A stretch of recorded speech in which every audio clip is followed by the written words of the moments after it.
بسم اللہ الرحمن الرحیم۔ السلام علیکم ورحمۃ اللہ وبرکاتہ۔ ناظرین، آپ دیکھ رہے ہیں جوید ولاگز یوٹیوب چینل۔ آج کا کچھ چھوٹا سا واقعہ اور اس پر مختصر تبصرہ۔ ناظرین، ایک ٹویٹر پر ایک دوست نے واقعہ شیئر کیا ہے کہ قدیم جب اندر ایک انقلاب آ رہا تھا اور ایک انقلاب کے نتیجے میں نیا نیا اسرائیل جو ہے وہ آباد ہو رہا تھا، تو اس وقت ایک یہودی نے مائیگریٹ کیا رشیا سے۔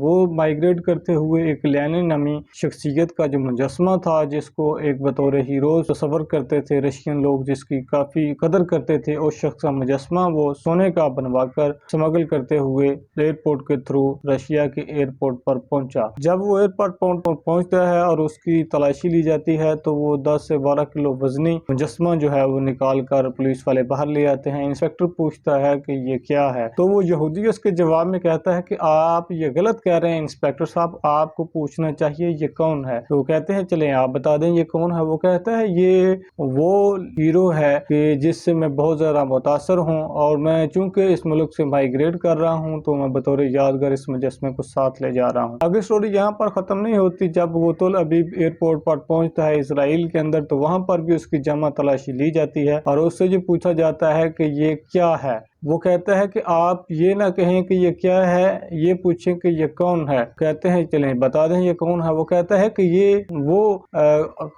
غدار ہے اور یہ وہ شخصیت ہے کہ جس کی وجہ سے میں رشیا چھوڑنے پر مجبور ہوا اور آپ کے ہاں اسرائیل میں پناہ لے رہا ہوں۔ تو وہاں سے انسپیکٹر اس کو جانے دیتا ہے۔ جب کچھ دنوں کے بعد اس کو کچھ عزیز و اقارب اس کے گھر ملنے آئے تو اس کا بھتیجا بول کے کہتا ہے انکل یہ کون ہے۔ تو وہ کہتا ہے بیٹا آپ یہ سوال غلط پوچھ رہے ہیں، آپ کو پوچھنا چاہیے کیا ہے۔ کہتا ہے بتا دیں یہ کیا ہے۔ کہتا ہے کہ وہ 10 کلو سونا ہے جو میں تمام لوگوں کو بیوقوف بناتے ہوئے اور اس کو ہیرو گردانتے ہوئے اور کسی کو کے سامنے اس کو غدار گردانتے ہوئے یہ سونا جو ہے وہ میں لے کر اپنے گھر محفوظ پہنچ گیا ہوں۔ تو یہ میرا ایک سونا سمگل کرنے کا طریقہ تھا۔ ابھی عمران خان صاحب کی مثال لے لیجئے، یہ یہودیوں سے ٹرینڈ ہیں، کبھی بھی یہ اپنا ایک نیریٹو نہیں رکھیں گے، روزانہ کی بنیاد پر نیریٹو چینج کرتے رہتے ہیں۔ کبھی یہ باجوہ کے خلاف بولتے ہیں اور کبھی یہ بھی تسلیم کر جاتے ہیں کہ چلیں باجوہ نے جو ہے وہ غداری نہیں کی، کبھی سائفر کو لہراتے ہیں، کبھی پاکستان کی اہم دستاویز کو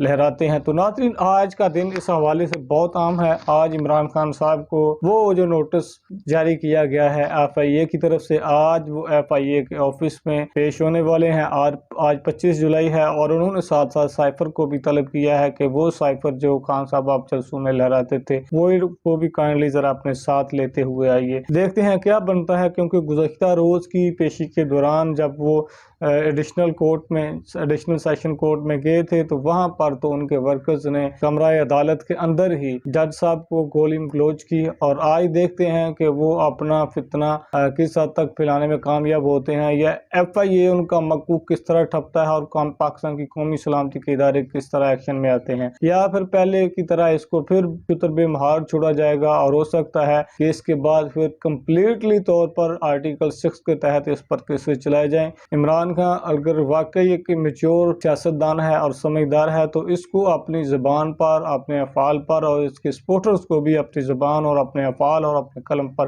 کنٹرول کرنا ہوگا اور محتاط طریقے کے ساتھ چلنا ہوگا۔ اگر یہ محتاط نہیں چلتے تو پھر ان کی داستان تک نہ ملے گی داستانوں میں۔ انشاءاللہ نیکسٹ ویلوگ آ رہا ہے اوریا مقبول جان پر، جس کی پر صرف اتنی ڈیبیٹ کریں گے کہ اوریا مقبول جان صاحب جو ہر وقت یہ سوچتے رہتے ہیں اور ان کی کوئی تکلیف ہے کہ پاکستان کیوں پھل اور پھول رہا ہے اور کیوں اس وقت وجود میں ہے۔ انشاءاللہ اس پر ایک تفصیلی ویلوگ کریں گے، الزامات نہیں صرف حقائق پر بات ہوگی۔ اپنا بہت سارا خیال رکھیے گا، مجھے دیجیے گا اجازت۔ السلام علیکم ورحمۃ اللہ وبرکاتہ۔